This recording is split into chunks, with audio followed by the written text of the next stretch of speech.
जी आए। Very good evening बेटा, very good evening. हाँ सभी को ऑडियो क्लियर है? Very very very good evening, very good evening सभी को, वेरी वेरी गुड इवनिंग सभी को। L3 स्लाइड अभी तक नहीं आया क्या? उसने मैंने कल ही बोल दिया था, आज सुबह भी बोला था मैंने। हम बढ़िया मस्त मजे में। हाँ भाई क्या हाल चाल सभी के?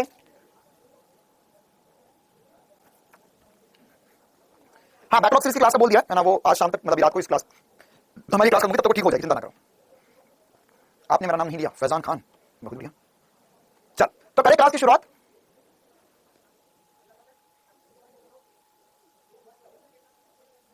हाँ भाई चलो आगे सभी। ओके तो आज हम करेंगे लेक्चर नंबर 5, धारा का चुंबकीय प्रभाव और चुंबकत्व। इसमें हमें क्या क्या इंपॉर्टेंट बातें पढ़नी है। आज हमें बस एक ही बात करनी है, एक समान चुंबकीय क्षेत्र में गतिमान आवेश, बस इसी पे चर्चा करनी है, इसी पर सारी कहानी करनी है। ठीक है चलिए तो करें क्लास की शुरुआत। हाँ भाई very good evening, very good evening सभी को, वेरी गुड इवनिंग। चल ओके लखनऊ की बातें चल रही थी, लखनऊ की बातें मैं आपको बता दूंगा, कल वाले में डिस्कस करते हैं कैसे हो सकता है कि हम लोग क्या करेंगे, आपसे थोड़ी देर मुलाकात हो जाए। चलिए ओके पढ़ाएंगे नहीं पढ़ाएंगे कोई बात नहीं बेटा, वैसे गुस्से में बोल देते पार्सल है ना, पार्सल दिल के अच्छे हैं, चिंता ना करो। हाँ ताड़ी डालो, एक समान चुंबकीय क्षेत्र में, एक समान चुंबकीय क्षेत्र में, चुंबकीय क्षेत्र में गतिमान आवेश। बहुत बड़ी हडिंग और बहुत सारी बातें इसमें डिस्कस करनी है। शुरुआत करें उससे पहले मैं बोल देता हूं है ना, जैसे वो कोई भी सीरियल शुरू होता है ना, उसके पहले बोलता ना कि इस सीरियल में दिखाए गए सभी पात्र एवं घटनाएं काल्पनिक हैं, जिनका प्रत्यक्ष या अप्रत्यक्ष रूप से किसी से कोई भी संबंध नहीं है। यदि किसी प्रकार का जीवित वस्तु के साथ या व्यक्ति के साथ संबंध पाया जाता है तो यह मात्र एक संयोग है। तो वैसे ही बात है कि यहाँ पर अगर आप आगे अलग टॉपिक पढ़ना चाहते हैं, टॉपिक है तो इस टॉपिक का पिछले किसी टॉपिक से किसी प्रकार का कोई संबंध नहीं है, लेकिन किंतु परंतु अपितु इस सवाल में आपको दिखा है एक गतिमान आवेश। गतिमान आवेश मतलब ये गति कर रहा है, ये गति कर रहा है। तो अगर यह गतिमान है, ये गति कर रहा है, मतलब गति तुझे आनी चाहिए, गति आनी चाहिए, मतलब कि वेग क्या होता है, संवेग क्या होती है, गति क्या होता है, ये सब कुछ आपको पता होना चाहिए बस। तो मुझे उम्मीद है कि सबको ये वाली सारी बातें पता होगी। ठीक है चलो तो हम करते हैं शुरुआत और हम इस टॉपिक में हमें क्या क्या पढ़ना है ये देखते हैं। तो जैसे हमने विद्युत क्षेत्र में देखा था, विद्युत क्षेत्र में देखा था अगर हमारे पास कोई भी एक आवेश को हमने विद्युत क्षेत्र में रख दिया तो उस पर विद्युत क्षेत्र बल लगाएगा Q F बराबर QE बल लगाएगा। मतलब ये जो बल होगा, यह बल जो अगर पॉजिटिव आवेश होगा तो विद्युत क्षेत्र की दिशा में लगेगा, यह बल जो होगा वो विद्युत क्षेत्र की दिशा में लगने वाला है। ठीक है तो यह बल क्या करवाएगा, यह बल कण को गति करवाएगा, यह विद्युत क्षेत्र की दिशा में लगेगा और यह वाला बल जो है वो कण को गति करवाएगा। अब इसमें कण गतिमान हो ना हो, रुका हो, चल रहा हो, उससे कोई फर्क नहीं पड़ता, वो बल तो लगेगा ही लगेगा। विद्युत क्षेत्र का बल जो था वो एक तरीके से गुरुत्वीय बल जैसा था। अगर आप पृथ्वी पे खड़े हो तो भी आपको बल लगा, आप गति करो तो भी बल लग रहा है, आप इस दिशा में गति करो तो भी गुरुत्वीय बल नीचे लग रहा है, आप गेंद को ऊपर फेंको तो भी गुरुत्वीय बल नीचे लगेगा, नीचे तो भी गुरुत्वीय बल नीचे लगेगा, गेंद तो भी गुरुत्वीय बल लगेगा। mg। लेकिन यहां पर अब हमें पढ़ना है चुंबकीय क्षेत्र के कारण। तो चुंबकीय क्षेत्र के कारण बल क्या होता है उस पर पहले करते हैं थोड़ी सी चर्चा। मान के चलो कि यहां पर मेरे पास कोई चुंबकीय क्षेत्र है, मेरे पास कोई चुंबकीय क्षेत्र है, तो अब यह चुंबकीय क्षेत्र जो होगा वह इस दिशा में चुंबकीय क्षेत्र है, बी चुंबकीय क्षेत्र इस दिशा में। ठीक है अब यहां पर अगर मैंने कोई एक कण को प्रक्षेपित किया, यह चुंबकीय क्षेत्र बी बोल दिया, चुंबकीय क्षेत्र बी है, यहां पर कोई एक कण यहां इस बिंदु से, यह कण है जिसका द्रव्यमान m और आवेश Q है, चुंबकीय क्षेत्र से किसी कोण थीटा पर प्रक्षेपित किया जाता है। चुंबकीय क्षेत्र से कुछ कोण थीटा बना रहा है, चुंबकीय क्षेत्र की दिशा इससे कुछ कोण थीटा बना रहा है, v वेग से प्रक्षेपित किया जाता है। तो इस पे लगने वाला बल क्या होगा? हाँ लॉरेंस फोर्स से, बिल्कुल लॉरेंस फोर्स भी चर्चा करेंगे, वो क्या होता है उसको भी समझेंगे, पहले जो मैं बता रहा हूं उस पर ध्यान दीजिए। तो अगर यहां पर चुंबकीय क्षेत्र से किसी कोण थीटा पर यह एक कण जिसका द्रव्यमान m है, आवेश Q है, v वेग से प्रक्षेपित किया जाता है। आप चाहते स्टेटमेंट लिख सकते हैं अपनी कॉपी में कि b चुंबकीय क्षेत्र से थीटा कोण पर v वेग से m द्रव्यमान और q आवेश का एक कण प्रक्षेपित किया जाता है। अब इस पर जो बल लगेगा F है, अब इस पर जो बल लगेगा F बल, वो F बल दिया जाता है Q v क्रॉस b से, किसे दिया जाता है Q v क्रॉस b से। v क्रॉस b क्या हो गया?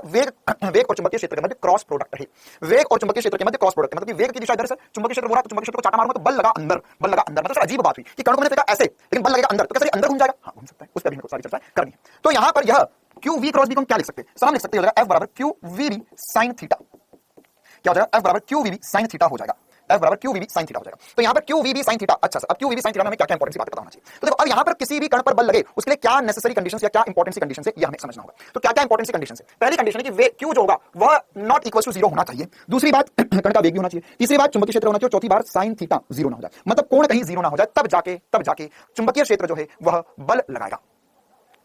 चुंबकीय क्षेत्र जो होगा वो किसी कण पर बल लगाएगा, मतलब कि यहां पर यदि मान के चलो यदि किसी कारणवश कण का वेग 0 हो गया तो बल 0 होगा, या आवेश 0 हो गया तो बल 0 होगा, या कोण sin थीटा 0 हो गया या थीटा की वैल्यू 0 हो गई तो भी बल नहीं लगाएगा चुंबकीय क्षेत्र। मतलब चुंबकीय क्षेत्र जो है ना वो एक तरीके से आप मान सकते हो कि ये कॉन्वेंट वाली लड़की है ना, जिसके भयंकर नखरे है, जिसके बहुत ज्यादा नखरे है ना, बहुत ज्यादा नखरे। अगर हमें यहां से वहां तक जाना है, हमें लुलु मॉल घूमने जाना है तो हम तो ऑटो में ही जाएंगे, हम पैदल नहीं जाएंगे, हम बाइक पे नहीं बैठेंगे।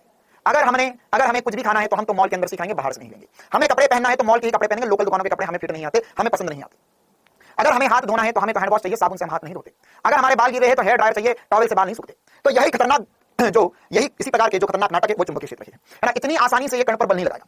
बाकी हमारा विद्युत क्षेत्र कितना प्यारा था, है ना, वह कहीं पर भी कैसा भी घूम रहा हो बल लगा देता था, है ना, कहीं पर भी कैसे भी घूम रहा हो वह बल लगा ही देता था।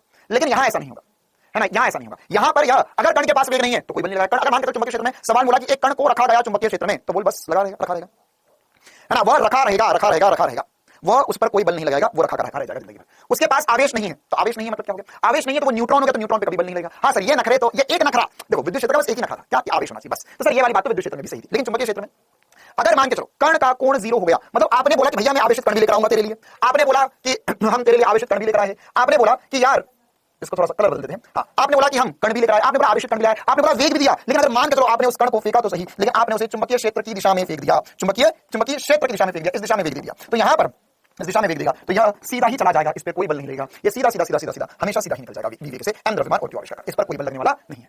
ठीक है, अब मान के चलो कि हमने बोला चलो ठीक है यार तुम्हारी सारी बातें मान लेते हैं, हमें कण पर बल लगवाना है, हमें चुंबकीय क्षेत्र का बल फील करवाना है, तो क्या होगा, तो मैक्सिमम बल कब लग सकता है, मैक्सिमम बल जब लग सकता है जब यहां पर कोण का मान 90 डिग्री हो जाए, जब साइन 90 हो जाए, जब साइन 90 डिग्री हो जाए तब बल लग सकता है, बोल हाँ ना, जब साइन की वैल्यू आ जाए साइन 90 डिग्री हो जाए तब बल लग सकता है। तो अब हम यहां पर एक पर्टिकुलर कंडीशन पे सबसे पहले काम करेंगे कि अगर 90 डिग्री का कोण हो जाए तब बल कितना लगता है और क्या कार्यक्रम होता है। ठीक है, क्या यहां तक की कहानी सबको समझ में आ गई कि यहां पर सर अगर मान के चलो हमने बोला कि चुंबकीय क्षेत्र जो है वो तल के लंबवत और अंदर की तरफ हो जाए, चुंबकीय क्षेत्र तल के लंबवत और अंदर की तरफ हो जाए, तो अगर यह तल के लंबवत और अंदर की तरफ हो गया तो उस कंडीशन में बल कितना लगेगा यह हमें कैलकुलेट करना है। क्या करना है, यह हमें कैलकुलेट करना है। तो यह कुछ चुंबकीय क्षेत्र मैंने बनाया तल के लंबवत और अंदर की तरफ बना दिया, क्रॉस बनाया मतलब तल के लंबवत और अंदर की तरफ। अब अगर मान के चलो मैंने कण को यहां पर v वेग दिया, m द्रव्यमान का कण है, v वेग दिया, कितना वेग दिया, v वेग दिया m द्रव्यमान के कण को, q आवेश। तो अब क्या होगा, या अब हम समझते जानते पहचानते सोचते और करने की कोशिश करते हैं, ये इसका चुंबकीय क्षेत्र भी है। तो क्या होगा इस कंडीशन में, तो यहां पर वेग अंदर, वेग इस तरफ होगा, चुंबकीय क्षेत्र का है अंदर की ओर, तो बल कहां लगा, ऊपर लगा सर, ऊपर कहां लगा, बल ऊपर लगा। मतलब यहां पर सबसे पहली बात कि यह जो हमने स्थिति बनाई है इसमें थीटा का मान कितना है, 90 डिग्री है, थीटा का मान कितना 90 डिग्री, क्योंकि वेग इधर है चुंबकीय क्षेत्र अंदर है, तो थीटा का मान 90 डिग्री सबसे पहली और इंपॉर्टेंट सी बात। दूसरी बात कि सर अगर कोण का मान 90 डिग्री है तो उस कंडीशन में बल कितना लगेगा, तो बल जो लगेगा वो लगेगा QVB sin 90, तो sin 90 तो सर एक हो गया, या बल की वैल्यू होगी QVB आ गया, है ना। इतने नखरे सहन करने के बाद में हमने बोला कि चलो भाई किसी ना किसी प्रकार से एक ऐसी स्थिति लगा ली हमने कि हम कुछ तो बल अनुभव कर पाए इस चुंबकीय क्षेत्र के कारण। तो यहां पर अगर चुंबकीय क्षेत्र के कारण इस पर बल लगा तो बल किस दिशा में लगा, सर अभी हमने देखा कि वेग इधर है, चुंबकीय क्षेत्र अंदर तो बल लगेगा ऊपर की ओर, तो हमने बोला ओके डन, तो यहां पर डन डन डन हमने बोला बल लगा तो ऊपर, तो बल लगा ऊपर की दिशा में F पर। अच्छा क्या तुम्हें कुछ अनुभव हो पा रहा है कि ये कहां घूमेगा, किस ओर जाएगा, तो सर हमको ये बात समझ में आती है कि अगर यह बल लगा है ऊपर की ओर, वेग इधर, तो इसे कहीं इस तरफ जाना चाहिए, इस तरफ इस तरफ घूमना चाहिए इस तरफ। ठीक है, अच्छा ओके सर, अगर इसे इस तरफ घूमना है तो एक और स्थिति पर हम कैलकुलेट करके देखते हैं कि मान के चलो ये घूमते घूमते कहीं यहां पर पहुंचा होता है, तो अब इस पे वेग इस दिशा में है, तो अब आप चुंबकीय क्षेत्र की दिशा पता है, बल की दिशा बताइए, तो वेग इधर है चुंबकीय क्षेत्र अंदर, तो बल इस तरफ है, घुमा घुमा घुमा घुमा यहां पर पहुंचा, तो सर वेग इधर चुंबकीय क्षेत्र अंदर, बल इस तरफ लगा, कहीं यहां पहुंचा वेग इधर चुंबकीय क्षेत्र अंदर, बल नीचे लगा, और घुमा और घुमा और घुमा और घुमा और घुमा और घुमा यहां आया, तो वेग अंदर, वेग नीचे चुंबकीय क्षेत्र अंदर, बल इधर लगा, फिर और घुमा वेग इधर चुंबकीय क्षेत्र अंदर, बल इधर लगा, यहां पहुंचा वेग इधर चुंबकीय क्षेत्र अंदर, बल ऊपर लगा। मतलब क्या हुआ, हाँ मतलब क्या हुआ, मतलब यह हुआ कि सर हर एक स्थिति में जो बल है वो वेग के लंबवत है, हर एक स्थिति में बल जो है वो वेग के लंबवत है। तो बल अगर हर स्थिति में वेग के लंबवत होगा, और होना भी चाहिए, क्यों ना हो भाई, क्यों ना हो लंबवत, क्योंकि यहां पर एक क्रॉस प्रोडक्ट, हमने ये बात आदि काल पहले से पढ़ी हुई है कि सर यहां पर अगर जब भी क्रॉस प्रोडक्ट आता है तो क्रॉस प्रोडक्ट में जो हमारे पास ए क्रॉस बी करता है तो सी होता है वो ए और बी के लंबवत होता है। तो यहां पर वही वाली कहानी होगी कि जो चुंबकीय क्षेत्र होगा, तो विद्युत क्षेत्र का चुंबकीय क्षेत्र के लंबवत अंदर की तरफ है, वेग इधर है तो बल ऊपर होना चाहिए, तीनों एक दूसरे के लंबवत होने चाहिए। यहां पर बल इधर वेग चुंबकीय क्षेत्र अंदर हो गया, चुंबकीय क्षेत्र हमेशा अंदर ही है, तो सर अगर वेग इधर आया तो बल इधर चले जाएगा, वेग इधर आया तो बल इधर चले जाएगा, वेग इधर आया तो बल इधर चले जाएगा, वेग इधर हुआ तो बल इधर चले जाएगा, वेग इधर हुआ तो बल इधर चले जाएगा, वेग इधर आया तो बल इधर चले जाएगा, ये हमेशा एक दूसरे के लंबवत ही रहेंगे। और हमें पता है क्या पता है, हमें पता है कि जब भी बल लंबवत होता है वेग के, जब बल लंबवत होता है वेग के, तो इसका मतलब यहां पर एक समान वृत्तीय गति होती है। क्या होती है, एक समान वृत्तीय गति। तो यहां पर एक बार पहले हम इसका पथ बना देते हैं आप लोगों को, इसका यह पथ रहने वाला है और यह कैसा रहने वाला है, सर यह एक समान वृत्तीय गति रहने वाली है। कैसी गति रहने वाली है, एक समान वृत्तीय गति रहने वाली है। तो यहां पर यह गति जो है, यहां पर देखो एक बार आप चाहो तो मैं फिर से बना के बता देता हूं कि कण जहां ये इधर जाएगा तो वेग इस तरफ होगा, बल अंदर की तरफ आएगा, बल अंदर की तरफ आएगा, बल अंदर की तरफ आएगा, बल अंदर की तरफ आएगा, कण यहां पहुंचेगा, बल अंदर की तरफ आएगा, कण यहां पहुंचेगा, बल अंदर की तरफ आएगा। तो हर एक बिंदु पर जो बल होगा वह अंदर की तरफ ही आएगा। तो यहां पर एक समान वृत्तीय गति होगी। क्या होगी, एक समान वृत्तीय गति होगी। तो यह सबसे इंपॉर्टेंट सी बात कि एक समान चुंबकीय क्षेत्र में जब एक कण n द्रव्यमान का q आवेशित कण अगर गति करेगा तो यह एक समान वृत्तीय गति करेगा। तो एक समान वृत्तीय गति की सारी बातें यहां पर लग जाएंगी। एक समान वृत्तीय गति क्या होता है, एक समान वृत्तीय गति क्या होता है, याद है भैया, एक समान वृत्तीय गति क्या होता है। सर एक समान वृत्तीय गति में हमें पता है कि यहां पर अच्छा जो बल लग रहा है उस बल को क्या बोलेंगे। अब हमारे पास जो हमारा चुंबकीय बल Fb है वो कौन सा बल बन चुका है। सर अब यह हमारे पास जो एक समान वृत्तीय गति हो रही है और इसमें हमारे पास जो बल है जो सदैव केंद्र की ओर लग रहा है, इसे अब हम अभिकेंद्रीय बल बोलेंगे। कौन सा बल बोलेंगे, अभिकेंद्रीय बल बोलेंगे। अभिकेंद्रीय बल कहलाएगा। ये कौन सा बल कहलाएगा? अभिकेंद्रीय बल कहलाएगा। और अभिकेंद्रीय बल का मान क्या होता है? सर अभिकेंद्रीय बल का मान होता है mv स्क्वायर बटा r। मतलब मैं लिख सकता हूं FB बराबर होगा अभिकेंद्रीय बल के, मतलब एक्चुअल में से वृत्तीय गति करवाने के लिए अब कौन बल दे रहा है? याद करो वृत्तीय गति, वो पहले क्लास में तुमने बोला था कि अभिकेंद्रीय बल परिमाणी बल है, जो कोई ना कोई देगा। तो पहले रस्सी में तनाव नहीं दिया था, रस्सी में पत्थरों पर घुमा रहे थे, फिर हमने सुना सर किया या गुरुत्वीय बल के द्वारा भी दिया जा सकता है, स्प्रिंग में पकड़ किसी रस्सी में एक स्प्रिंग में ब्लॉक बांध दिया, वो घुमा रहे थे, या हमने ऊर्ध्वाधर गति में पड़ी थी, या इसके बाद हमने पढ़ा बंकित सड़क पर अभिलंब प्रतिक्रिया बल का एक घटक अभिलंब प्रतिक्रिया बल दे रहा है, या सॉरी अभिलंब प्रतिक्रिया बल का एक घटक हमें अभिकेंद्रीय बल दे रहा है, घर्षण अभिकेंद्रीय बल, हर किसी ने मिलकर हमारी मदद करी और आज हमारी मदद के लिए होना है चुंबकीय बल, है ना। तो देखो अगर तुम बेसिकली समझो तो फिजिक्स क्या है, फिजिक्स क्या है, फिजिक्स में हम क्या पढ़ते हैं? फिजिक्स में अगर आप पूरा जब से मैंने पढ़ाना शुरू किया, अगर आप एक बॉटम लाइन करना चाहते हैं, हम फिजिक्स में क्या पढ़ते हैं? दो चीजें, बल और ऊर्जा के बारे में कहानी खत्म, पैसा। हम हर किसी का एक बल जानना चाहते हैं, उसके बारे में उसकी ऊर्जा के बारे में जानना चाहते हैं, यही मेन मकसद होता है। स्थिर विद्युत में क्या करते हैं? स्थिर विद्युत में दो आवेश, तो दो आवेश कारण उसमें कितना बल लगा ये जानना चाहिए, उसके कारण उसमें ऊर्जा कितनी ये जानना चाहिए। जब विद्युत धारा बढ़ती, विद्युत धारा में भी क्या पढ़ा कि हमारे पास जो कण गतिमान है वो किस वजह से गतिमान हो रहा है? विद्युत क्षेत्र बल लगा रहा है उन पर, इलेक्ट्रॉन बल लगा है, गतिमान हुआ, विद्युत धारा बनी। फिर उसमें क्या पढ़ा कि धारा जब प्रवाहित होती है तो इसमें शक्ति में हानि क्या होती है? इसकी पावर पड़ी। फिर हम पढ़ रहे हैं चुंबकीय क्षेत्र वाला, चुंबकीय क्षेत्र में भी हमने सबसे पहले देखा कि हमारे पास गतिमान आवेश कारण चुंबकीय क्षेत्र क्या होता है। अब चुंबकीय क्षेत्र में हमारे पास कण है तो उसके कारण उसमें बल कितना लगेगा। तो पूरा फिजिक्स बल और ऊर्जा के ऊपर ही टिका हुआ है, दो ही बातें, ठीक है। चलिए तो अब हम आगे बढ़ते हैं। अब यहाँ पे चुंबकीय क्षेत्र जो होगा वो क्या होगा? चुंबकीय बल होगा क्यू वी हो जाएगा और ये हो जाएगा mv स्क्वायर बटे में r। तो एक v से एक v कट गया, तो यहां से मैं इसकी त्रिज्या का मान निकाल सकता हूं, ये हो जाएगा mv बटे में qv। ये फॉर्मूला आपको आधी नींद में भी याद होना चाहिए। mv बटे में qv इसकी त्रिज्या होती है, जब भी यह कण एक समान गति कर रहा है तो इसकी त्रिज्या mv बटे में qv होगी, क्योंकि mv बटे में qv हो। अच्छा, अब इसकी त्रिज्या पर और भी चर्चा करें उससे पहले हम इसको एक और एंगल देकर खत्म कर देते हैं। एक समान गति में आप लोगों को क्या कुछ बातें याद है? एक समान गति में क्या क्या होता था? एक समान गति में क्या क्या होता था? सर एक समान गति में हमें अच्छे से याद है कि यह एक समान गति कर रहा है, यह कण बड़े ही खुश है आज अपनी जिंदगी में कि इसे वह चुंबकीय क्षेत्र बल लगा रहा है जो बहुत नखरे वाला था, और यह कण ने इस चुंबकीय क्षेत्र को पटा लिया कि भाई अब तू भी हम पर बल लगा, हम भी मौज करेंगे। लेकिन असल में कण मौज नहीं कर रहा है, मजे तो चुंबकीय क्षेत्र ही ले रहा है फिर भी। क्यों? क्योंकि सर इसके नखरे ही इतने थे, अगर उठा भी लिए तो मजे लिए बगैर मानेगा नहीं, क्योंकि ये क्या कर रहा है? ये बस इसे गोल गोल नचा रहा है, बस इसे गोल गोल नचा रहा है, उसके अलावा कुछ नहीं कर रहा है। हमें पता है सर ये इसे गोल गोल घुमा रहा है, इसकी चाल नियत होगी, इसकी चाल में कोई परिवर्तन नहीं है। उसको वाह भाई वाह मजे हो रहे हैं, मैं जिंदगी में गोल गोल घुमा रहा, नहीं गोल गोल नहीं घुमा रहा, इसका कोई कार्य नहीं हो रहा, इसका नेट कार्य या कार्य जो होगा वह शून्य हो रहा है। इसे लग रहा है कि इसको बहुत मजा दिया जा रहा है, नहीं कोई मजा नहीं दिया जा रहा है, इसके मजे लिए जा रहे हैं असल में, है ना। कभी कभी ऐसा लगता है कि अरे हाँ मेरे बहुत मजा आ रहा है, नहीं मजे दूसरों को आ रहे हैं तुम्हें देखकर। तो यहाँ पर इसका कार्य से कोई कार्य नहीं बन पा रहा है, बस गोल गोल घूम रहा है, नेट कार्य शून्य होगा। इसकी ऊर्जा में भी कोई परिवर्तन नहीं आ रहा है, गतिज ऊर्जा में परिवर्तन क्या होगा? शून्य होगा, या गतिज ऊर्जा में परिवर्तन शून्य होगा। अच्छा, नियत की जगह शून्य लिख देता हूं, कार्य शून्य होगा और गतिज ऊर्जा में परिवर्तन भी शून्य होगा। साथ ही साथ इसमें गतिज ऊर्जा, अगर केवल गतिज ऊर्जा बोलेंगे तो नियत होगी, ठीक है। बस एक ही चीज बदल रही है जो है अदिश, है ना। याद करो ये सब कुछ मैंने आपको जब एक समान गति बताई थी तब ये सारी बातें बताई, क्या एक समान गति में चाल नियत होती है, कार्य शून्य होता है, गति ऊर्जा में परिवर्तन शून्य होता है, नियत होती है। लेकिन अगर मैं बात करूं संवेग की या वेग की, तो वेग जो है वह बदल रहा है, वेग संवेग ये कैसे अनियत है? क्यों अनियत है सर जी? ये दोनों अनियत क्यों है? क्योंकि इनकी दिशा बदल रही है, बस और कुछ नहीं हो रहा है, दिशा बदल रही है। क्या हो रहा है? दिशा बदलती है, दिशा बदल रही है इसलिए वो बदल रहे, वरना परिमाण तो उनका भी नहीं बदल रहा है। पावर, बिल्कुल सही बात। एक बालक के लिए जोरदार तालियां हो जाए, नाम क्या है इसका? महेंद्र के लिए बहुत जोरदार तालियां हो जाए। यहां पर गतिज ऊर्जा भी शून्य, उसकी पावर भी जो होगी, पावर भी जीरो होगी।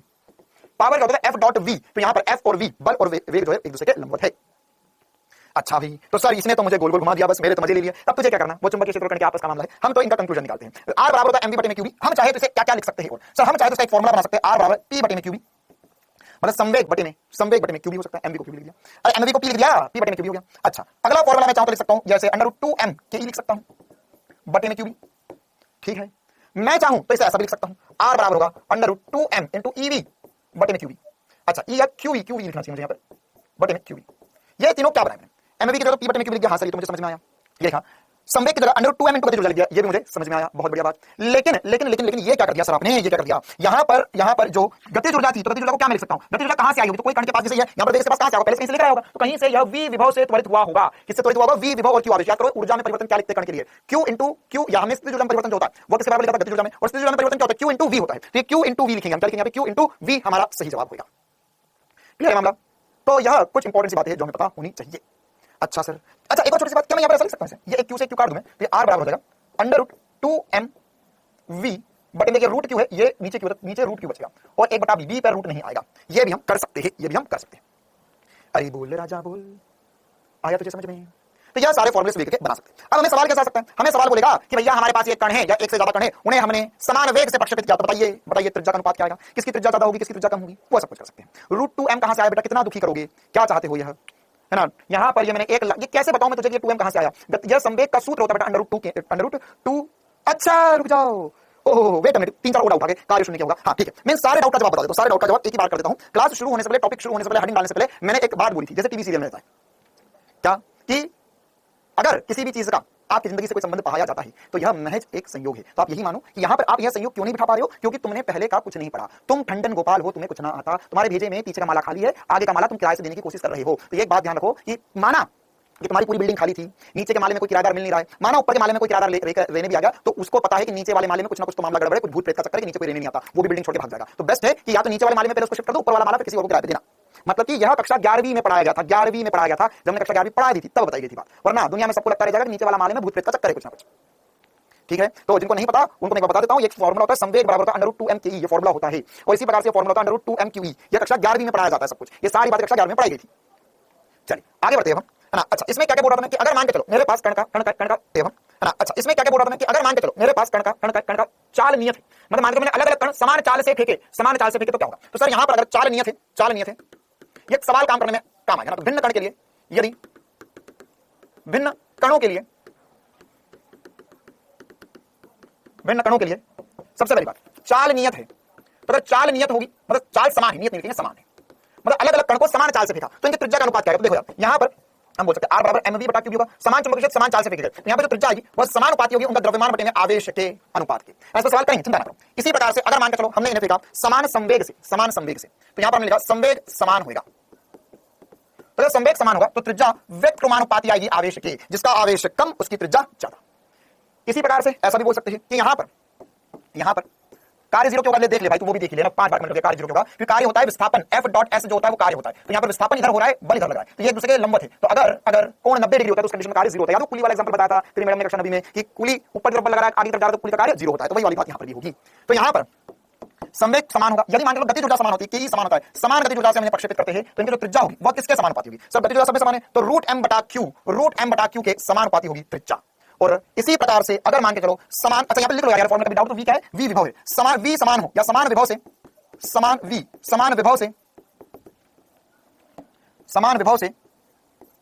त्वरित करते हैं,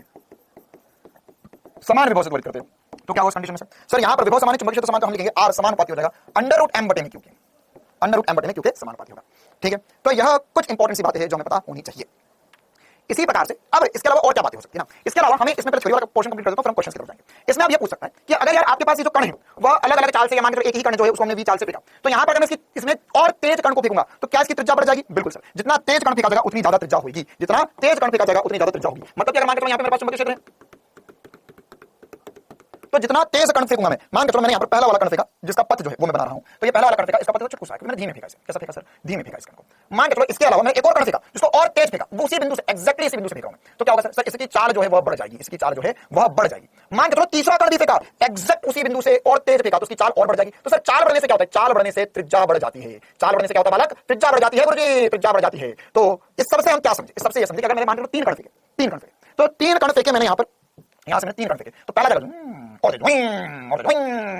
तो इन सब का आवर्तकाल क्या लिख सकता हूं मैं, अब मैं चर्चा करना चाह रहा हूं आवर्तकाल पे।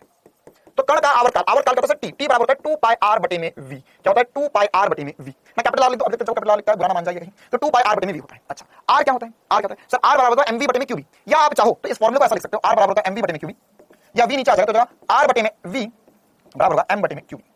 तो मैं चाहूं तो इस फॉर्मूले में वैल्यू उठा के रख दूं, तो यहां से मैं क्या बोल सकता हूं प्यारे, मैं बोल सकता हूं कि सर t का मान जो है बटे में qv, या v नीचे आ जाएगा तो r बटे में v बराबर होगा m बटे में qv। तो मैं चाहूं तो इस फॉर्मूले में वैल्यू उठा के रख दूं, तो यहां से मैं क्या बोल सकता हूं प्यारे, मैं बोल सकता हूं कि सर t का मान जो है 2 पाई इनटू m बटे में qv। अच्छा सर 2 पाई इनटू m बटे में qv, t क्या है, आवर्तकाल है। मैंने इस फॉर्मूले को देखा और मैंने बहुत ध्यान से देखा और फिर मैंने सोचा कि सर आवर्तकाल जो आया है यहां पर, हमने जो डेरिवेशन किया उसके हिसाब से आवर्तकाल तो चाल और त्रिज्या पर निर्भर कर ही नहीं रहा है। ये क्या हुआ, यह चाल और त्रिज्या पर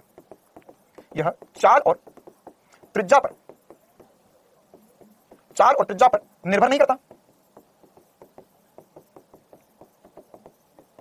चाल और त्रिज्या पर निर्भर नहीं करता। हाँ सर, मतलब कि अगर मैं किसी कण को बहुत तेज फेंक रहा हूं तो उसकी त्रिज्या ज्यादा होगी, और तेज फेंकूंगा त्रिज्या और ज्यादा होगी, और तेज फेंकूंगा उसकी त्रिज्या और ज्यादा होगी, लेकिन इन सब का आवर्तकाल समान आएगा। इसका कहने का मतलब क्या है कि अगर मैं कण को तेज फेंक रहा हूं तो उसकी त्रिज्या ज्यादा होगी लेकिन आवर्तकाल समान होगा। सर समझ नहीं आ रहा, ऐसा समझ, मैंने यहाँ पे 3 गोलियां रखी, इनको आवेश दिया, इनको फायर कर, एक को धीरे, एक को तेज, एक और तेज, तो तीनों जाएंगे अलग अलग पथ पर, ये छोटा पथ लेगी, बड़ा लेगी, और बड़ा लेगी, लेकिन तीनों समान समय पर यहां पर आएगी। क्यों, क्योंकि उनका आवर्तकाल सेम है। मतलब यहां पर आधा चक्कर भी कंप्लीट करेगी तो तीनों समान पर होगी, एक चौथाई में भी तीनों एक चौथाई पर होगी, तो पूरा चक्कर कंप्लीट करेगी तो भी समान साथ में आएंगी, मतलब ये जाएंगे वही। मतलब आपने अगर ये कभी कुछ ऐसे वीडियोस वगैरह रहते हैं, साइंस के वीडियो रहते हैं, उसमें करके भी बताते हैं कि अगर हमने एक कण को फेंका तो उसमें अगर हमने अलग अलग वेग दिया, भले त्रिज्या अलग अलग है, वेग अलग अलग, लेकिन सब साथ में जाएंगे, साथ में साथ में जाएंगे, साथ में साथ में जाएंगे, साथ में हमेशा साथ ही चलेंगे, हमेशा साथ ही चलेंगे। क्यों? क्योंकि इनका आवर्तकाल जो है वो चाल और त्रिज्या पर निर्भर नहीं करता। जितना तेज फेंकोगे उतना लंबा चलेगा। मान के मेरे पास तीन कण है ना, इसे कण नंबर 1 बोलते हैं, कण नंबर 2, कण नंबर 3। तो मुझे पता है चाल जो है ना, चाल तीसरे वाले की ज्यादा, दूसरे वाले की कम है, पहले वाले की सबसे कम है। त्रिज्या भी जो होगी वो तीसरे वाले की सबसे ज्यादा होगी। सर तीसरा वाला सबसे दूर घूम रहा है, तो त्रिज्या ज्यादा, उससे कम दूसरे वाले की, सबसे कम पहले वाले की। लेकिन साथ में जाएंगे, साथ में जाएंगे, क्योंकि इसमें जो फॉर्मूला बना टी का वह चाल और त्रिज्या पर निर्भर नहीं करता। अच्छा, अब अगर ये बात चमकती है तो और क्या हो सकता है? सर यहां पर टी बराबर हम लिख रहे 2 पाई m बटा क्यूब, तो और क्या हो सकता है? सर यहां पर टी बराबर हम लिख रहे 2 पाई m बटा क्यूब। ठीक है, अब वैसे पूछते तो नहीं यार इतना डिटेल में, इतना वैसे इस पर आज के आगे कोई सवाल नहीं आने, मैं फिर मैं एक दो फॉर्मूला डिराइव कर देता हूं आपको, क्योंकि कक्षा 11वीं आप कक्षा 11वीं जो पढ़ चुके उनके लिए हमें पता है टी बराबर होता है 2 पाई बटा ओमेगा। क्या होता है? 2 पाई बटा ओमेगा। तो यहां से मैं अगर कंपेयर करूं तो क्या मैं ओमेगा का मान या कोणीय चाल या गोल गोल घूम रहा है, तो कोणीय चाल जो ओमेगा होगी इसकी वो होगी क्यूबी बटे में m। क्या होगी? क्यूबी बटे में m। ये पूछा जा सकता है कि अगर हमारे पास कण है तो उसकी कोणीय चाल क्या होगी, तो कोणीय चाल जो होगी उसकी क्यूबी बटे में m होगी। मतलब कि यहां पर क्या हुआ है, यहां पर अगर मेरे पास यहां पर कोई कण है तो उसमें अगर मैंने बोला कि सर t बराबर 2 पाई बटा ओमेगा है, तो ओमेगा की वैल्यू क्यूबी बटे में m, उल्टा ना ओमेगा 1 बटा ओमेगा। तो यह सारी बातें हमें थोड़ी थोड़ी समझ में आनी चाहिए। अच्छा, अब इस पर सवाल कैसे आ सकते हैं? तो देखिए कुछ सवाल कर लेते हैं ताकि हमें चीजें और बेहतर तरीके से समझ में आएगी, और उसके बाद में इस पर और भी छोटे छोटे कंसेप्ट जो हमें डिस्कस करना होंगे। चलो भाई, तो पहला सवाल हमारे सामने, मैं सवाल देखो, और उसके बाद में इस पर और भी छोटे छोटे कंसेप्ट जो हमें डिस्कस करना होंगे। चलो भाई, तो पहला सवाल हमारे सामने, मैं सवाल देखो, सारे सवाल जो इसमें होंगे मैं सिर्फ पापा सवाल करवाऊंगा आपको, एक के अंदर बहुत सारे सवाल रहेंगे ना, तो उससे हम चीजें और समझ पाएंगे, सीख पाएंगे। अच्छा, अब बताओ यहां पर क्या हो रहा है? ओमेगा नियत होगा। हाँ बिल्कुल सही बात, ऐसा उल्टा भी सोच सकते हैं। ओमेगा जो है वह अगर आवेश समान द्रव्यमान समान, तो ओमेगा नियत है, तो ओमेगा नियत है इसका मतलब यही हुआ कि टी नियत है, तो टी नियत तब ओमेगा नियत हो, दोनों बात यही है। चलो, क्योंकि सर चाल भले बढ़ रही है लेकिन त्रिज्या के कारण, हाँ बिल्कुल दीपिका बिटिया, यही तो मैं कहना चाह रहा हूं कि जितना तेज फेंकोगे उतनी ज्यादा दूर चलकर आना पड़ेगा, तो इसका ओमेगा समान ही होगा। ये एक तरीके से ऐसे मान सकते हो ना, ओमेगा कांस्टेंट वाली बात करी थी, क्या बात करी थी? कांस्टेंट ओमेगा वाली बात। सर हमने देखा था कि अगर चार कण एक साथ घूमने हैं, चार कणों को एक साथ घूमना है, समान ओमेगा से घूमना है, तो सर जो जितना ज्यादा दूर होगा इसकी त्रिज्या जितनी ज्यादा होगी, इसकी चाल उतनी ज्यादा होगी, तो ज्यादा चाल तो ज्यादा त्रिज्या, तो सारे साथ में घूमेंगे, सारे साथ में घूमेंगे, सारे साथ में घूमेंगे, सारे साथ में घूमेंगे। हाँ, इनमें ऐसा भी कर सकते हैं, जरूरी नहीं है हमें, जरूरी है एक ही पॉइंट से नीचे से शुरू करें, हो सकता है अलग अलग पॉइंट से शुरू करो, अलग अलग पॉइंट से शुरू करो, लेकिन ये सारे हमेशा अगर समान आवेश, मतलब कि मान के मेरे पास अल्फा कण है, अलग अलग अल्फा कण है, सारे अल्फा कण है, या मेरे पास प्रोटॉन है, तो इनमें अगर मैं सबको साथ में फेंकूंगा, कहीं पर भी फेंकूं, यार यार ये देख यहां पर देखो, फील लो थोड़ा सा। मान के चलो मैंने यहां पर एक प्रोटॉन रखा, एक अल्फा कण रखा, ठीक है, फिर मैंने एक और अल्फा कण रखा, लेकिन अब ये अल्फा कण जो है वह मैंने यहां की जगह और बड़ी त्रिज्या पर रख दिया, यहां पर रख दिया। ये जरूरी नहीं एक ही पॉइंट से शुरू करो, अलग अलग पॉइंट से शुरू कर सकता हूं। तो अब क्या होगा, दो ही से समझ लेते हैं। तो यहां पर मैंने एक कण रखा, यहां पे एक कण रखा, दोनों एक लाइन पे थे, इनको बोला भागो, तो ये भागेगा, ये घूम जाएगा, ये भागेगा, घूम जाएगा, दोनों साथ साथ में घूमेंगे ना। अगर इनका केंद्र है तो यहां पर ये दोनों साथ साथ में, साथ साथ में, साथ साथ में, साथ साथ में, साथ साथ में, साथ साथ में घूमेंगे, क्योंकि इनका ओमेगा समान है, इनका आवर्तकाल भी समान है, ये साथ में घूमेंगे, यहां से शुरू करें, अब वही ना कि पंक्ति की ब्लेड से घूमेंगे। क्लियर मामला आप सभी को? फील आया अच्छे से? तीनों के तो वो भी सारे साथ में ही घूमेंगे, सारे साथ में ही घूमेंगे। चलो, तो ये सवाल कर लेते जल्दी सब सवाल पढ़ेंगे। देखो एक्चुअली हमारे पास जो सवाल है वो सवाल में हम सारी ही वैरायटी ले लेंगे। तो क्या होगा, यहां पर बोला है एक न्यूट्रॉन, प्रोटॉन, इलेक्ट्रॉन और एक अल्फा कण, चार कण समान वेग से, अच्छा समान वेग से एक नियत चुंबकीय क्षेत्र में प्रवेश करते हैं। चुंबकीय क्षेत्र विशेषता क्षेत्र के और अंदर क्यों है, कण के पथ चित्र में दर्शाएं। अब आपको बताना है कि यहां पहले तो मुझे बताओ ए और बी को गोली मार दो, सी क्या है और डी क्या है। सी क्या, चलो सी बताओ, सबसे पहले सी बताओ, क्या बताओ इनमें से न्यूट्रॉन कौन सा है? आंसर बोल दिया मतलब, हाँ न्यूट्रॉन कौन सा है? हाँ सी वाला न्यूट्रॉन है। सी कौन सा है और न्यूट्रॉन कौन सा है? सी ही तो न्यूट्रॉन है। क्यों सर? क्योंकि ये सीधा चल गया, इसे चुंबकीय क्षेत्र से कुछ फर्क नहीं पड़ा, इसे चुंबकीय क्षेत्र से कोई फर्क नहीं पड़ा, तो ये क्या है? न्यूट्रॉन है। अच्छा, अब यार देखो, अगर एक कण हमारे हिसाब से इधर भेज देंगे चुंबकीय क्षेत्र में, तो इस पे बल इधर लगना चाहिए। सर कण पे बल इधर लगना चाहिए था, इस पर बल इधर लगना चाहिए था, कण पे बल इधर लगना चाहिए था, बल इधर लगना चाहिए था, लेकिन कण पे बल उल्टा लग गया। ये कैसा कण है? ऐसा कण जिस पे बल उल्टा लग जाए, तो सर एक्चुअली उल्टा इसलिए लगा क्योंकि उसका आवेश अलग है, तो वो है प्रोटॉन, वो है प्रोटॉन, वो है प्रोटॉन, प्रोटॉन, प्रोटॉन, प्रोटॉन। क्या है ये? इलेक्ट्रॉन है यार। ये कुछ बच्चे ऐसे भावनाओं में जाते हैं, इतनी जोर जोर से, सर नहीं प्रोटॉन का आवेश अलग होता है क्या? इलेक्ट्रॉन का नेगेटिव होगा, प्रोटॉन का आवेश क्या होगा? प्रोटॉन का आवेश प्लस ई होगा, इलेक्ट्रॉन का माइनस ई होगा, अल्फा का प्लस 2 ई होगा। तो अलग कौन है? अलग कौन है? इलेक्ट्रॉन, इलेक्ट्रॉन भागेगा। अच्छा अब बताओ ए और बी में क्या होगा? ए और बी में कौन सा किसका होगा? तो सर दोनों अब पॉजिटिव आवेश है। अब हमने बोला समान वेग से, वेग समान मतलब r बराबर होगा mv बटे में क्यूबी। हां जी सर, वेग समान है मतलब कि r समानुपाती होगा m बटे में क्यूबी। ओके ओके, मतलब कि अगर हम यहां पर देखें पहले प्रोटॉन के लिए, तो प्रोटॉन के लिए क्या लिखेंगे सर? त्रिज्या प्रोटॉन की जो होगी वो m द्रव्यमान, v चार्ज और e आवेश और b चुंबकीय क्षेत्र।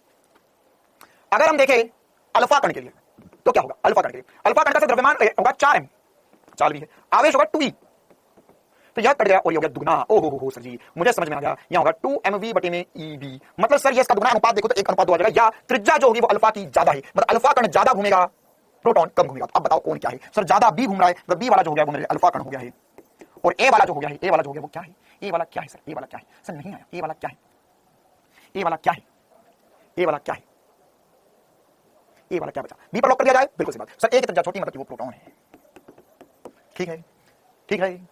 अच्छा सर ये बताओ, ये पढ़ क्यों रहे हैं हम? मतलब सर इसके पहले समझ में आता है कि विद्युत धारा हमारे घर में आ रही है सर, या सर जैसे हमको पता है कि विद्युत धारा हमारे घर में आ रही है, विद्युत धारा पढ़ना जरूरी थी। अच्छा सर चलो माना विद्युत धारा इस कारण चुंबकीय क्षेत्र वो भी पढ़ना जरूरी है, ये टॉपिक क्यों पढ़ रहा हूँ जिंदगी में?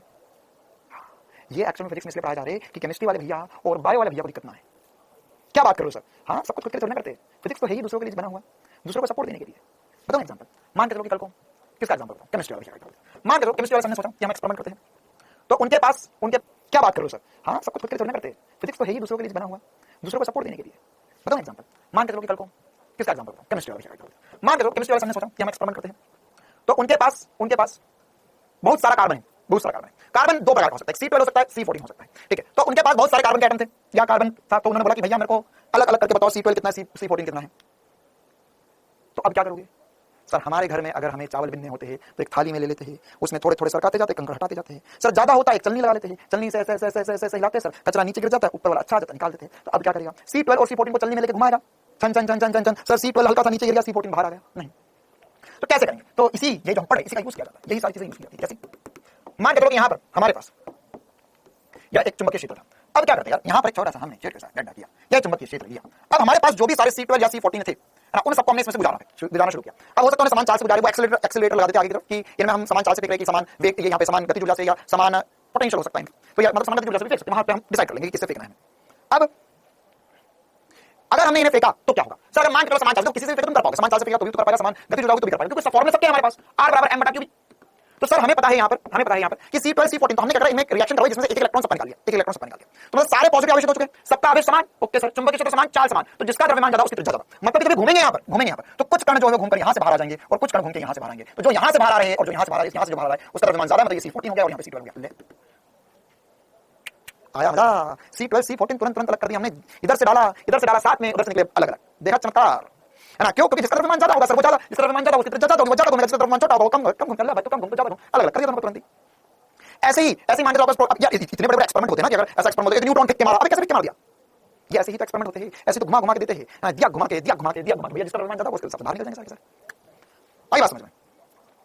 हाँ ठीक है। अब वायु में भी एक्सपेरिमेंट करना, जैसे इसके अलावा है ना, जैसे जो एक्सरे मशीन वगैरह होती है या इसके अलावा एमआरआई स्कैन वगैरह होता है, उन सब में क्या उसमें भी पार्टिकल्स फेंक के मारे जाते हैं इंसान पे। तो पार्टिकल्स कैसे एक्सेलरेट करें, उनको कैसे घुमा कर एक जगह डाला जाए, इसकी मदद से चुंबकीय क्षेत्र से घुमा दिया। देखो मतलब ये चुंबकीय क्षेत्र है ना, है थोड़ा नखरे वाला है ना, या ये थोड़ी नखरे वाली चीज है, लेकिन काम मजेदार कर देती है, ये घुमा देती है और घुमा देना किसी के बस की बात नहीं है। आपको लग रहा होगा कि भैया ये तो सर ये तो अभी एक बच्चे बोल रहे थे सर ये तो प्राइवेट स्कूल वाली है, ये तो कॉन्वेंट स्कूल वाली है, तो ये है भले ही, लेकिन ऐसा कर पाना भी हर किसी की बस की बात नहीं है। हर कोई थोड़ा पूरा घुमा देगा और घुमाने के बाद भी अलग अलग कर दे कि किसकी औकात कितनी है, यही दिखा दे। हाँ तो यही तो अल्फा कण होगा, गामा रेडिएशन होता है, गामा कण नहीं होता, ठीक है। तो अल्फा बीटा ये या फिर प्रोटॉन न्यूट्रॉन सब अलग कर सकते हो, फेंको इसमें सब पता चलेगा, घूम भागेंगे। हाँ इसकी बात अलग है, ये सबसे अलग है। इसी प्रकार से एक सवाल करते हैं, ये पापा सवाल, इसके अंदर हमें सब कुछ मिल जाएगा। इसके मतलब ये जो पार्ट है, मतलब जो सवाल करूंगा इसके बहुत सारे पार्ट और बहुत सारे जगह पे कुछ ना कुछ पूछा जा सकता है। देखो क्वेश्चन में क्या बोला है, क्वेश्चन में बोला है कि तीन आवेश प्रोटॉन, न्यूट्रॉन तथा अल्फा कण समरूप है, तीन है, एक बार लिख लेते नाम लिख लेते भैया, क्या नाम लगा तीन है सर। एक है प्रोटॉन जिसका द्रव्यमान m, आवेश e बोल दिया। ड्यूट्रॉन, यो वो व्हाट इज ड्यूट्रॉन, ड्यूट्रॉन द्रव्यमान 2m होता है और आवेश e होता है। इसके अंदर ड्यूट्रॉन और हाइड्रोजन का आइसोटोप है ड्यूट्रॉन। तो ड्यूट्रॉन के अंदर एक न्यूट्रॉन एक प्रोटॉन होता है और जैसे ड्यूटेरियम होता है, उसका इलेक्ट्रॉन निकाल देते हैं तो क्या बनता है, ड्यूट्रॉन बन गया। तो नाभिक जो होता है ड्यूट्रॉन कहलाता है, उसके अंदर एक प्रोटॉन एक न्यूट्रॉन, तो इसका आवेश 2m हो गया, द्रव्यमान 2m हो गया और आवेश e रहेगा। इसी प्रकार से अल्फा कण तो हमारा प्यारा कण है सर, इसके बारे में सब पता है, इसका द्रव्यमान जो 4m होगा और इसका आवेश 2e हो जाएगा। ओके सर बहुत बढ़िया, मजा आया। अब क्या बोला, इन्हें एक समान चुंबकीय क्षेत्र में फेंका जाता है, तो उनके वर्गाकार पथ की त्रिज्याओं का अनुपात क्रमशः ज्ञात कीजिए। त्रिज्याओं का अनुपात ज्ञात करना है, कब ज्ञात करना है, केस नंबर 1 जब समान चाल से फेंका जाता है, केस नंबर 2 समान p से, केस नंबर 3 समान गति ऊर्जा से, केस नंबर 4 समान VACC मतलब क्या हो गया कि यहाँ पर इन्हें समान विभव से त्वरित किया गया। इस सवाल का जवाब समान VACC मतलब क्या हो गया कि यहाँ पर इन्हें समान विभव से त्वरित किया गया। इस सवाल का जवाब ये रहा, बस सवाल खत्म, बस ये क्या है, ऑक्सीजन समान चार्ज से फेंका, तो यहाँ पर R बराबर R समान अनुपात होगा m बटा q के, मतलब ऑक्सीजन नहीं लगेगा इसके अंदर, ऑक्सीजन नहीं लगेगा। D2O वो हैवी वाटर होता है। हाँ तो पहले वाला पार्ट कर लेते हैं, सारे जवाब आपके सामने लिखे हुए, पहले वाले पार्ट में देखते हैं सर। पहले वाले पार्ट में बोला भाई V समान होना चाहिए, V समान होगा तब क्या पढ़ा हमने सर, त्रिज्या समानुपाती होती है m बटा q के, मतलब त्रिज्या अल्फा कण प्रोटॉन की, त्रिज्या ड्यूट्रॉन की, त्रिज्या अल्फा कण की जो होगी वो होगा m बटे में q, तो इसका m बटे में e आवेश प्रोटॉन का अनुपात, 2m बटे में e अनुपात 4m बटे में 2e, तो m बटे में e हर किसी का यहाँ पर ये 2 आ जाएगा, तो ये आंसर आएगा 1:2:2। अब आपसे किसी दो का भी पूछ सकता है, जरूरी नहीं तीनों का पूछ, दो का भी पूछ सकता है। मतलब ये वाले सवाल की गंभीरता समझ पा रहे हो? इसके अंदर कितने सारे सवाल है, इसके अंदर ये 4 पार्ट है, फिर हर एक पार्ट में ये बात पूछ सकते हैं, proton neutron neutron alpha proton alpha, तो सबके आंसर हमारे पास है। मतलब हर एक के अंदर 3 और है, मतलब कि 3 इसके अंदर, 4 16 12 सवाल, सॉरी 12 सवाल, एक सवाल नहीं 12 सवाल इसके अंदर। अच्छा सेकंड वाला क्या कह रहा है? यहां पर या करो, तुम खुद ही करो, P समान है, तो P समान होता है सर जी, तो अभी हमने देखा संवेग समान होगा तो त्रिज्या वेक्टर समानुपाती हो जाएगी आवेश की, तो कहानी करूंगी। यहां हम लिखेंगे R प्रोटॉन अनुपात R न्यूट्रॉन अनुपात R अल्फा कण, ये होगा 1/E अनुपात आवेश लिखना, बस 1/E अनुपात 1/2E, ये आंसर है। अच्छा तो इसको सजा भी देते थोड़ा सा, ई कट जाएगा, तो सही हो जाएगा 1 अनुपात 1/2, इस पर 2 से मल्टीप्लाई करते तो 2 अनुपात 2 अनुपात 2 से 2 कट गया 1 बचा, ये मेरा आंसर है, ये मेरा आंसर है दूसरे पार्ट का। इसी प्रकार से तीसरा भी कर लेता हूं मैं। तीसरे में क्या बोला? समान गति ऊर्जा, तो यहां पर गति ऊर्जा समान है, तो यहां पर गति ऊर्जा समान है, तो इस कंडीशन में त्रिज्या समानुपाती होती है √m/q के। देखो यहां पर √m/q के समानुपाती, बस लिख दो सबके लिए। क्या होगा यहां पर R अल्फा पहले लिखना पड़ेगा, R proton R deuteron R alpha, क्या आएगा? √m/e, ये तो सच्चा आदमी है, √2m/e अनुपात √4m/2। देखो क्या मैंने सही लिखा, क्या सारी वैल्यू सही है? क्लियर है मामला? ये कौन है? क्या नाम लिखा भाई? ये संदूस जहान, क्या बोला? मुझे नींद आ गई थी, प्लीज बता दो ना, कब से सो रहा है बेटा? समय देख, पढ़ाते पढ़ाते 3 घंटे हो चुके हैं, 7:30 बजे क्लास शुरू हुई थी, 11 बजने वाली है घड़ी में, 3 घंटे के ऊपर हो चुका है, थोड़ी देर और सो ले, कल सुबह ही नींद खोलना। फिर 4m2m कैसा है बेटा? ये हमारे पास जो ड्यूट्रॉन होता है, वही बोल रहा है, ड्यूट्रॉन के अंदर क्या होता है? ड्यूट्रॉन के अंदर एक प्रोटॉन और एक न्यूट्रॉन होता है, तो द्रव्यमान 2m बोला, न्यूट्रॉन और प्रोटॉन द्रव्यमान समान होता है। अल्फा कण क्या होता है? हीलियम का नाभिक होता है। मुझे लग रहा है कि अभी थोड़ी देर बाद मॉडर्न फिजिक्स पढ़ूंगा, फिर मुझे बताना पड़ेगा अल्फा कण क्या होता है। अल्फा कण 1 लाख करोड़ बार बता दीजिए बेटा कि हीलियम का नाभिक, उसके अंदर 2 प्रोटॉन 2 न्यूट्रॉन, तो उसका द्रव्यमान 4 हो गया। चल तो क्या होगा यहाँ पे? √m कट जाएगा, ई कट जाएगा, यहाँ पर क्या बचेगा? 1। अच्छा पहले काम करो यार, इसको थोड़ा ठीक कर दो, ये बचा देखो √m ई कट गया 1 अनुपात √2 अनुपात, यहाँ बचा √4/2, तो √4/2 2 ही होता है, तो 2/2 1 आ जाएगा। आई बात समझ में? √4 क्या होता है? 2, तो 2/2 करेगा 1 आ जाएगा। ठीक है, आगे बात समझ में? क्लियर है मामला? चल आखिरकार मुझे मेरा शिकार मिल गया। रुक जाओ भाई, ज्यादा कमेंट मत करो, पर इसके नाम, ओहो शिट, हाँ आगे फिर एक सनी नाम का बच्चा था जिसको मैंने ब्लॉक करने का बोला था, अभी ब्लॉक क्यों नहीं हुआ था? चलो भेज दिया मैं फोटो क्लास के बाद। चलो भैया आगे बढ़ते हैं। चौथा पार्ट, समान विभव से त्वरित किया गया है, 2 से भाग दे दो। अच्छा तुम पीछे हो, हाँ भाई, समान विभव से त्वरित किया जाएगा, क्या होगा भैया? समान विभव से त्वरित किया जाएगा, तो समान विभव से त्वरित किया जाएगा तो क्या होगा? यहां पर इसका v समान है या विभव समान है?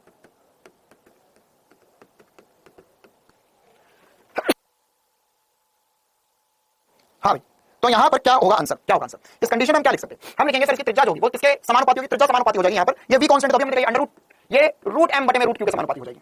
अरे बोल लाला, ये अभी क्या हमने, तो आंसर क्या होगा इस कंडीशन में? इस कंडीशन में आंसर बोल सकते हैं सही हो जाएगा R प्रोटॉन अनुपात R न्यूट्रॉन अनुपात R अल्फा। कितना आएगा सर यहाँ पे? ये देखो, इसको आप चाहते सीधे पूरे पे भी रूट लगा सकते हो, दोनों पे रूट लगा दो, तो अंडर रूट या अलग अलग लिखना कोई दिक्कत वाली बात नहीं। √m/√e अनुपात √2m/e अनुपात √4m/√2e, ये आंसर होगा। तो क्या होगा यहाँ पर? क्या होगा यहाँ पर √m और √e कट जाएगा, तो क्या आएगा आंसर? बताओ भैया। तो यह हो जाएगा सर 1 अनुपात √2 अनुपात √4/√2। अच्छा सर, बहुत अजीब आया है, देखते हैं सॉल्व करके। 1 अनुपात √2 अनुपात, इसे क्या लिख सकते हैं? इसलिए बोलो आप चाहते ऐसा कर दिया, √2 बच गया, कैसे बचेगा? ये क्या है? √4/√2, तो आप चाहते हो इसे ऐसा लिख लो, √4/2, तो कट के 2 बचा, तो हम इसे डायरेक्ट √2 लिख सकते हैं, डायरेक्ट √2 लिख सकते हैं। आगे बता,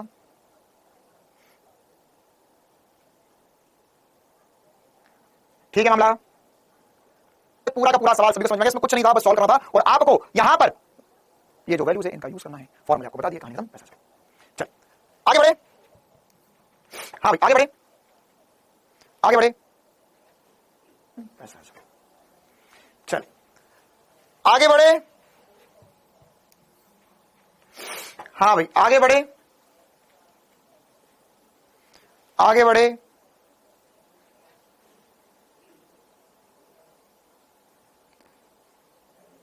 चल अब हम कुछ और क्वेश्चंस की तरफ बढ़ते हैं, और भी कुछ कार्यक्रम करने की कोशिश करते हैं हम। Nice question, okay thank you. और कुछ? अब हमें कुछ और देखो, अब ये क्या, ये सवाल ही बनेंगे यार, हमने थ्योरी पढ़ ली इसकी, अब इस पे और सवाल ही बन सकते हैं, इसमें और क्या क्या हो सकता है, बस यही चर्चा करनी है हमें। तो यहां पर थर्ड वाले में √2 आएगा। नहीं बेटा, ये √4/2 है, √4 मतलब 2 होता है। देख इसको ऐसा कर ले, 1/√2 लिखा हुआ है ना यार, ये तो 2 से √4 मतलब 2 हो गया, तो क्या बचा 1/√2:1। ठीक है, कहानी बातें पूछ सकते हैं हमसे।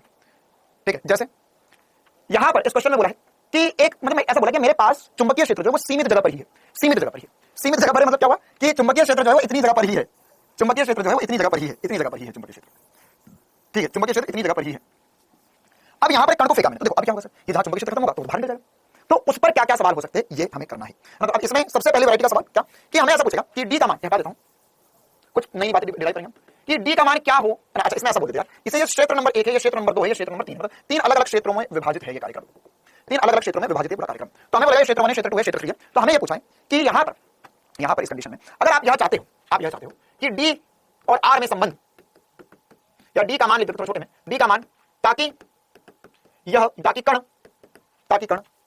क्षेत्र 3 में ना जाए या 3 तक ना पहुंचे, तो कहानी क्या होगी। मतलब क्या चाहते हैं हम, ये चाहते हैं कि ये यहां पर आए, यहां पर चुंबकीय क्षेत्र छोटा बना देते हैं हम, ये यहां पर आए और आने के बाद में ये घूम कर वापस इधर से निकल जाए। मतलब क्या हो, ये दूरी डी है, यहां पर हमने से फेंका आर वी चाल से फेंका एम द्रव्यमान, तो यहां पर गया देखो अगर कुछ ऐसी कंडीशन हो जाए कि सर यहां तक जाए और ये घूम कर वापस आ जाए, मतलब यहां तक पहुंचे ही ना, मतलब ये एज तक पहुंचा ये बाहर नहीं निकला, उसके इतने में ये गोल घूम गया, तो ये इस कंडीशन में फिर बाहर नहीं निकलेगा। वरना क्या होगा, वरना से यहां तक गया और अगर बाहर निकल गया फिर फिनिश हो जाएगा। तो ये कैसे काम करेगा, तो ये हम कैसे डिसाइड करेंगे। तो हम ऐसा बोल सकते हैं, सर देखो हमारे जो कण है ये मान के चलो आर त्रिज्या में घूम रहा है, कितने त्रिज्या में घूम रहा है, आर त्रिज्या में घूम रहा है। तो ये आर त्रिज्या में घुमा, तो आर त्रिज्या में घूमेगा, तो इस कंडीशन में हम क्या बोल सकते हैं कि सर यदि आर का मान जो है वो छोटा हो जाए डी से या बराबर भी हो जाए डी से, समझ पा रहे हैं भावना को, यदि आर का मान, इसकी जो त्रिज्या, इसकी त्रिज्या मुझे नहीं पता, तुमने फेंका तुम्हारा चले, लेकिन डी दूरी मेरी है। तो अगर तुमने कुछ ऐसा फेंका कि यहां पर ये त्रिज्या जो है कम और डी ज्यादा होते घूम कर वापस आ जाएगा, तो यहां हम लिख सकते हैं कि एमवी बटे में क्यूबी छोटा हो जाए डी से। उल्टा भी पूछ सकते हैं कि वहां पर वो पहुंच जाए बाहर, तो क्या होगा सर, ये बड़ा हो जाएगा, एमवी बटे में क्यूबी जो त्रिज्या होगी वो बड़ी हो जाएगी, डी से बाहर बच जाएगा। जैसे यहां क्या हो रहा है सर, यहां इस कंडीशन में आर का मान बड़ा है डी से, या एमवी बटे में क्यूबी जो है वो बड़ा है डी से, तो ये बाहर पहुंच गया, उस कंडीशन बाहर नहीं पहुंच पाएगा।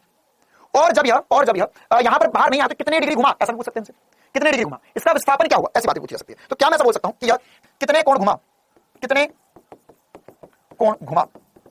तो कितने कोण घुमा सर, 180 डिग्री घुमा, कितने डिग्री घुमा, 180 डिग्री, यहां से गया घूम कर वापस 180 डिग्री घुमा। अच्छा, इसका विस्थापन कितना हुआ, विस्थापन कितना हुआ, तो सर हम बोल सकते हैं इसका विस्थापन जो होगा वो कितना होगा, यहां से यहां तक ये दूरी कितनी है, 2r है, इसका विस्थापन कितना होगा, 2r हो जाएगा। तो छोटी छोटी सी बातें हमसे पूछी जा सकती है। इसी कंडीशन में फर्स्ट वाले में पूछ सकते हैं। अगर कोई मुझे बता सकता है, बस एक छोटी सी बात, मेरे दिल को तसल्ली मिल जाए, आज रात को नींद ढंग से आ जाए, ये 10 मीटर पर सेकंड से अगर मैंने यहां पर फेंका, यहां पर भी वही बात पूछूंगा, यहां भी मैंने 10 मीटर पर सेकंड से फेंका, तो यह जब बाहर आएगा इधर से, और जब ये बाहर आएगा इधर से, मान के चलिए मैंने बोला ये कंडीशन नंबर फर्स्ट है, ये कंडीशन नंबर सेकंड है, तो दोनों कंडीशन में जिस चाल से बाहर आएगा, पहला सवाल वो एक समान होगी या अलग अलग होगी, दोनों ही कंडीशन में जब बाहर आएगा तो चाल जो होगी वो समान होगी या अलग अलग होगी। सबसे पहली बात पूछ रहा हूं कि चाल जो होगी वो समान होगी या अलग होगी, ये बताओ, चाल जो होगी वो समान होगी या अलग होगी, चाल जो होगी वो समान होगी या अलग होगी। अच्छा, जो बच्चे अलग अलग बता रहे अब उनसे मैं पूछ रहा हूं क्योंकि वो लोग सही बोल रहे हैं, तो फर्स्ट वाली कंडीशन में ज्यादा चाल होगी या सेकंड वाली कंडीशन में ज्यादा चाल होगी, जब ये बाहर आएगा, जब ये बाहर आएगा तो किस कंडीशन में ज्यादा होगी, किस कंडीशन में ज्यादा होगी, फर्स्ट वाली में या ज्यादा सेकंड वाली में, फर्स्ट वाली में ज्यादा होगी, सेकंड वाली में ज्यादा होगी। अच्छा, तो मान के चलो कि यह 10 मीटर पर सेकंड से आ रहा है, तो ये यहां पर 15 मीटर पर सेकंड से बाहर निकलेगा, और यहां अगर 10 मीटर पर सेकंड से अंदर गया तो यहां 12 मीटर पर सेकंड से बाहर निकलेगा। कितनों को ये बात अच्छी लगी, कितनों को ये बात अच्छी लगी कि यहां पर सर ये अलग अलग होगी, 10 मीटर पर सेकंड से तो यहां पर 15 मीटर पर सेकंड से बाहर निकलेगा, या ये 10 मीटर पर सेकंड से 12 से बाहर निकलेगा, 90% बच्चे बोले सर यहां से अलग चाल से बाहर आएगा। जो अभी मैंने बातें बोली उन सबका एक ही इलाज है कि थोड़ा सा चुल्लू भर पानी लो और आगे समझ जाओ। यार अत्याधिक मूर्खता से भरे प्राणी हैं यहाँ पर, अत्याधिक मूर्खता से भरे, मतलब अत्यंत मूर्ख की कैटेगरी में आएंगे, अत्यंत मूर्ख की कैटेगरी में आएंगे, है ना। तुम में से आधे लोग जो है वो, अभी मैं कल परसों एक छोटा सा ऐसे ही यूट्यूब पे आप जाओ तो यूट्यूब आपको चीजें दिखा देता है ना, आपको जैसे ये सारी ऐप यूट्यूब इंस्टाग्राम फेसबुक इतना चलते, इतने ज्यादा पॉपुलर क्यों है, क्योंकि वहां जाकर कुछ करने की जरूरत नहीं पड़ती। सबसे बढ़िया काम है, सबसे बढ़िया काम है कि वहां जाओ अपने आप आपको दिखा देता है, आपको कुछ करने की जरूरत नहीं है ना, आप वहां पे एक क्लिक करो वो खुद चलता रहेगा, वो खुद चलता रहेगा, तुम देखते हो ये बढ़िया चीज है, बढ़िया सिस्टम है, तो इसलिए इतना ज्यादा पॉपुलर है ना। तो ऐसी मैंने तो देखा यूट्यूब में एक वीडियो दिखाया, उसने एक वीडियो इसमें पांडा सबका तो पांडा क्या होता है ना, एक प्रकार का भालू का एक अलग प्रजाति थी, पांडा बोलते हैं उसे। तो वो वीडियो मुझे दिखा 30-40 सेकंड का वीडियो, उसको देखकर मुझे सीधे यही आरंभ बैच के पूरे बच्चों को याद आ गई, एक साथ सबको याद किया मैंने। हो सकता है कि कल की ही बात है, कल परसों की बात है, तो दोपहर में तुम लोग इसका भी चली होगी सबको एक साथ, ठीक है, मैं ही याद कर रहा था उस समय। उस वीडियो में वो दिखा रहा था कि पांडा जो होता है वो इस दुनिया में सबसे आलसी आदमी है, सबसे आलसी जानवर है, और उसकी हरकतें जो है, पांडा की जो हरकतें वो हरकतें बिल्कुल भी, मतलब बिल्कुल भी किसी भी एक बड़े या किसी भी एक जीव जैसी नहीं है। उसकी हरकतें बिल्कुल, बड़ा पांडा भी होगा तो भी उसकी हरकतें बिल्कुल 10 महीने के बच्चे जैसी हैं। मतलब पांडे को पता है कि यार अगर वो या कहीं ऊपर चढ़ा है और वहां से उसका पैर फिसल गया है तो गिर गया है, लेकिन वो नहीं सुधरेगा, वो बार बार चढ़ेगा, बार बार गिरेगा, बार बार चढ़ेगा, बार बार गिरेगा। उसे मतलब अजीब अजीब हरकत करता पांडा। अगर आपके पास एक पेड़ है, पेड़ की डाली है, तो कभी कभी पांडा डाली पीस हो जाएगा, पेड़ पे चढ़ाता ऊपर चढ़ते चढ़ते थक गया, अब वो डाली पीस हो गया। अब इतना भारी जीव अगर उस डाली पे डाली टूट जाएगी, टूट जाती है, नीचे गिर जाता है, फिर गोल गोल घूमता है, फिर देखता है या फिर वहीं पर बैठ जाता है, फिर वहीं पर ही है ना। वो तो पांडा तो इतना आलसी है कि इंसान भगवान ने उसे ओमनीवोरस बनाया। इसका हिंदी में क्या होता है मुझे पता नहीं। ओमनीवोरस जो होते हैं वो उस प्रकार के जीव होते हैं जैसे इंसान ओमनीवोरस, मतलब कि यह मांस भी खा सकते हैं और नॉर्मली जो हम पेड़ पौधे वगैरह खाते हैं वो भी खा सकते हैं। लेकिन पांडा जो है उसको उसमें भी आलसी है। वो बोले कौन इसको मार के खाएगा, सबसे आसान है, ये बंबू मिल रही है, झाड़ियां पड़ी हुई है, इनको ही खाते रहो, जिंदगी चलती रहेगी। तुम में भी कोई अंतर नहीं है ना। मैं तुम्हें चीख के बता रहा हूं, यहां पूरा डिस्कशन क्या, चाल नियत होती है, कार्य शून्य होता है। फिर बोल रहा हूं समान चाल से फेंक रहे, गोल गोल घूम रहे, समान चाल से घूमते रहेंगे। फिर यहां पर भी बोला कोई चाल नियत है। अच्छा सर, फिर क्या बताया, फिर ये क्वेश्चन करवाने वाला समान चाल से फेंकेंगे, घूम घूम के समान चाल से बाहर आएंगे, लेकिन द्रव्यमान अलग होगा तो त्रिज्या अलग होगी। फिर क्या बताया मैंने, फिर ये वाले क्वेश्चन में बोला कि इन्हें फेंका तो गोल गोल घूम घूम के आए, समान चाल से बाहर आएंगे, v समान है, v का मान समान है, v का मान समान है, ये भी फॉर्मूला लिखा। इसमें भी वही सब कुछ क्या। और फिर मैं तुमसे पूछूंगा कि किसकी चाल ज्यादा होगी, किसकी चाल कम होगी, लगे पड़े हो। सब पहले वाले की ज्यादा होगी, दूसरे वाले की कम होगी। भैया सभी की चाल समान, चाल थोड़ी ना बदलेगी। यही तो पढ़ रहे, एक समान गति है। यहाँ 10 मीटर पर सेकंड से चल रहा तो 10 मीटर पर सेकंड से ही चलेगा, यहाँ भी 10 मीटर पर सेकंड से 10 मीटर पर सेकंड से ही जाएगा। सबकी चाल समान ही होगी, 10 मीटर पर सेकंड ही होगी। और उसमें भी मैंने कंफ्यूज करने के बोला, अच्छा चलो ठीक है, अब बताओ यहाँ 15, यहाँ 12, यहाँ 15, यहाँ 12 कितने बच्चे, उसमें भी लगे हुए। हाँ सर ये सही है, वो गलत है सर, सब कुछ ही गलत था। यहाँ पर चाल कांस्टेंट होगी तो यहाँ पर सब कुछ 10 मीटर पर सेकंड से ही बाहर आएगा। अच्छा सर, ये तो सवाल भी नहीं था जिसको हमने डिस्कशन कर लिया। अब सवाल क्या था, सवाल ये था कि अगर इसे 20 चाल से फेंका तो यह कितनी चाल से बाहर आएगा, सर 20 चाल से बाहर आएगा। तो यहाँ पर इसकी जो गति होगी वो कैसी होगी, तो यहाँ से जैसे ही ये बाहर निकलेगा तो इस पे अब कोई बल लगाने वाला नहीं है। तो एक्चुअल में चुंबकीय क्षेत्र ने क्या किया, चुंबकीय क्षेत्र ने बस इसे घुमा दिया, उसके अलावा और कुछ भी नहीं किया। तो यह 20 चाल से ही बाहर निकल जाएगा। मतलब आप समझ सकते हो इसकी जो चाल होगी वह 10 मीटर पर सेकंड 10 मीटर पर सेकंड होगी। इसके घटक आ जाएंगे, बस इसका x घटक आ जाएगा, y घटक आ जाएगा। आपसे ऐसा पूछ सकता है जेई में सवाल आते कि x दिशा में वेग में परिवर्तन बताइए, तो हाँ वेग में परिवर्तन हुआ है, चाल में परिवर्तन नहीं हुआ है। तो 10 मीटर पर सेकंड तो 10 मिनट नहीं सर, अब ये 10 मीटर पर सेकंड घटक लिए जा सकते हैं, घटक लिए जा सकते हैं। पहली बात है ना। तो मैं एक बार फिर से बना देता हूं, ये वाला डायग्राम, यही वाला डायग्राम फिर से बना देता हूं। कितनी जगह में चुंबकीय क्षेत्र है। हे भगवान इन्हें थोड़ी सी सद्बुद्धि दो, इनमें से पांडा वाले लक्षण थोड़े से कम करो, कम से कम भालू ही बना दो, है ना। पांडा से थोड़ा तो अच्छा कर दो सर, भले ही इनकी प्रजाति ना बदलो, बस पांडे से भालू ही बना दो, बस यही प्रार्थना है मेरी भगवान से। तो यहां पर ये कण जो था वह 20 चाल से अंदर घुसा, ये यहां पर बाहर निकला। तो जब बाहर निकला तो यहां पर ये कैसे निकलेगा, स्पर्श रेखीय रूप से बाहर निकलेगा, स्ट्रेट लाइन में चले जाएगा। वहां से क्यों चले जाएगा, क्यों चले जाएगा, क्योंकि अब इस पे कोई बल लगाने वाला नहीं बचा है। तो यहां पर बाहर निकलने के बाद कुछ इंपॉर्टेंट पॉइंट्स लिखते जाएगा साथ साथ में। बाहर निकलने के बाद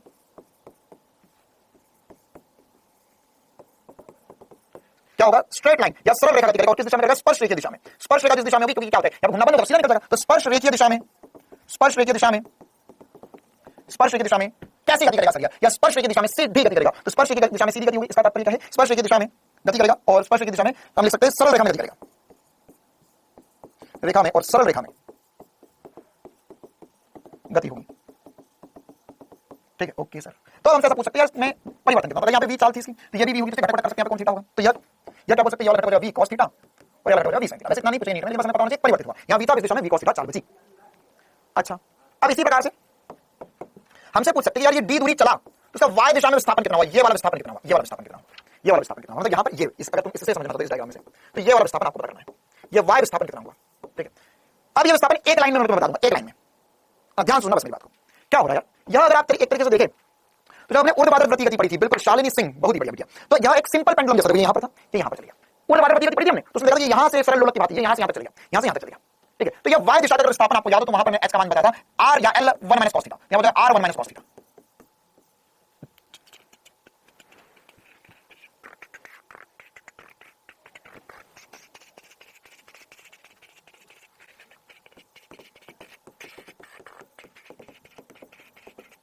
ये मैं ईमानदारी से बोल रहा हूं, है ना।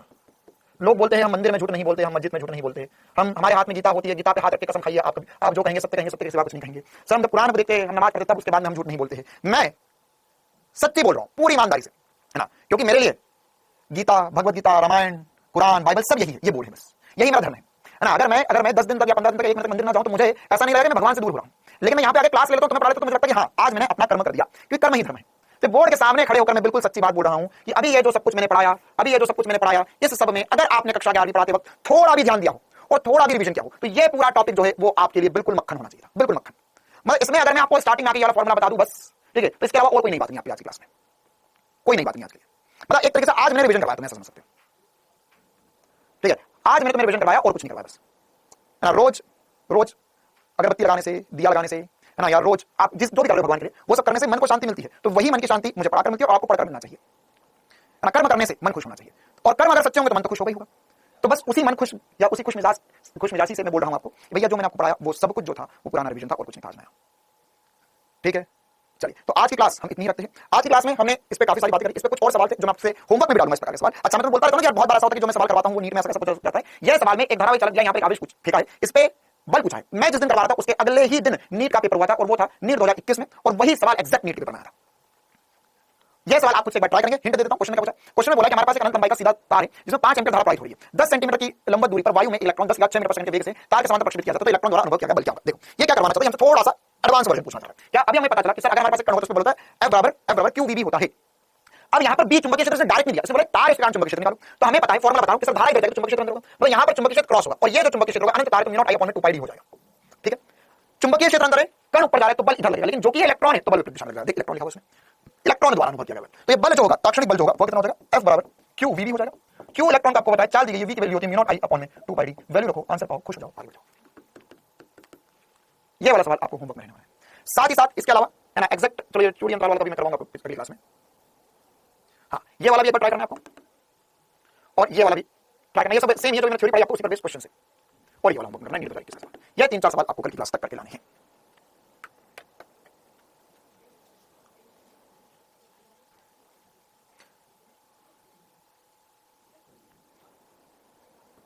हाँ, कर्म अगर तेरे अच्छे हो तो किस्मत तेरी दासी। अरे नीचे चले गया, किस बच्चे ने कमेंट किया था ये बच्चे ने बहुत प्यारी लाइन लिखी थी अभी। हाँ लेक्चर नंबर 3 के स्लाइड में फिर से बोल दूंगा। हाँ, कर्म अगर तेरे अच्छे हो तो किस्मत तेरी दासी। कर्म अच्छा, मन अगर शुद्ध हो तो हर घर मथुरा और काशी। बहुत ही बढ़िया। कर्म अगर तेरे अच्छे हो तो किस्मत तेरी दासी, और मन अगर शुद्ध हो तो हर घर मथुरा और काशी। हरिओम नहीं दिख रहा है, चिंता ना करो, इलाज होता रहता है ना। यूट्यूब पे सेमीकंडक्टर करवा दो, अभी नहीं करवाएंगे सेमीकंडक्टर है ना। अब मैंने यूट्यूब पे, कल मेरी क्लास होगी, मैंने किरण प्रकाश की शुरू कर दिया यूट्यूब पे। चलिए तो कल की क्लास में हम इसमें आगे बढ़ेंगे, मतलब इस चैप्टर का मेन पोर्शन जो हम कल खत्म कर देंगे। हमें अब धारावाहिक चालक अगर भाई चुंबकीय क्षेत्र में रखा तो उस पर कितना बल लगता है उस पर कैलकुलेशन करना, कल वही मेन टॉपिक रहने वाला हमारा। और बस परसों की क्लास में, कल शुक्रवार है ना तो शनिवार के दिन हम क्लास करेंगे, थोड़ा बहुत पढ़ेंगे।